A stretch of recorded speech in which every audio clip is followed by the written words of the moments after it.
This is Grant Stinchfield. I mean, there's a method to this madness, folks, and that is at one point, a conspiratorial mindset is really what they're going for. They're not even like looking for people to buy into a conspiracy per se. It is, if everything is a conspiracy, then anything can be a conspiracy. And here is Grant Stinchfield, Real American Voices. What network is this? Real America's Voice is like where Bannon does. Charlie Kirk has a show. Yeah. Did he get bumped from whatever? He got kicked off Newsmax. Yeah. Oh, okay. Oh, I'm sorry to hear that. God, what is that? What do you have to do to get kicked off Newsmax? Yeah, him and Dan Ball. I think it was also they just were either like low performers. Yeah, or there was always some rumblings of certain staff issues. It's unbelievable. Like I don't know how many of these people there are and how many different platforms there are. There's just endless supplies of money for them. Professionally, it's difficult to keep track of, And professionally, he keeps continuing to tumble downwards now if he's at Real America's Voices, but whatever. But here is his investigation into the death of Dianne Feinstein. What could have happened?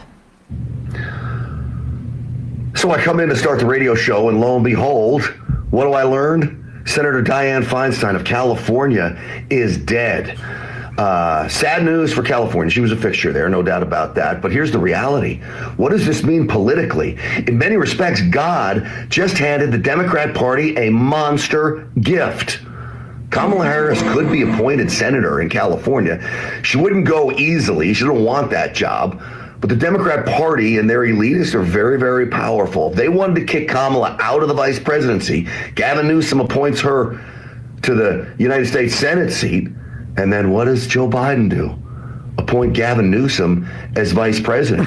Gavin Newsom was out praising Joe Biden. He's been talking about Joe Biden's master class. Something is afoot on that front. And now, maybe, just maybe, Gavin Newsom may be the next vice president of the United States. And then what would that mean for the race for the presidency? One can only speculate. Does Joe Biden step down? Who knows? We shall see. But again, the Democrats got a gift. And now I want to know the circumstances surrounding Dianne Feinstein's death. How did she die? Isn't that an interesting question? What's that wink he did at the end? Did he have something in his eye? I killed her.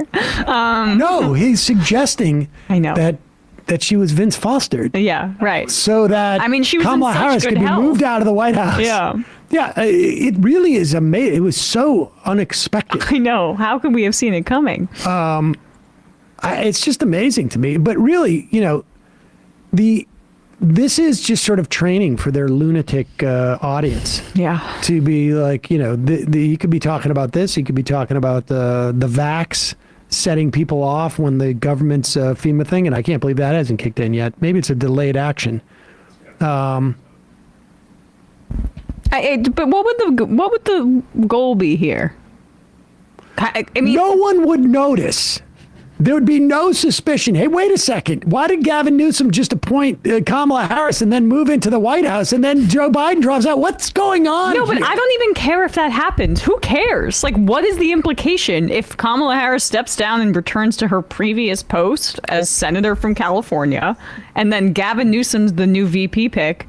Who cares? What's the conspiracy? Well, the conspiracy is that you'd have a vice president who was just sort of picked instead of elected.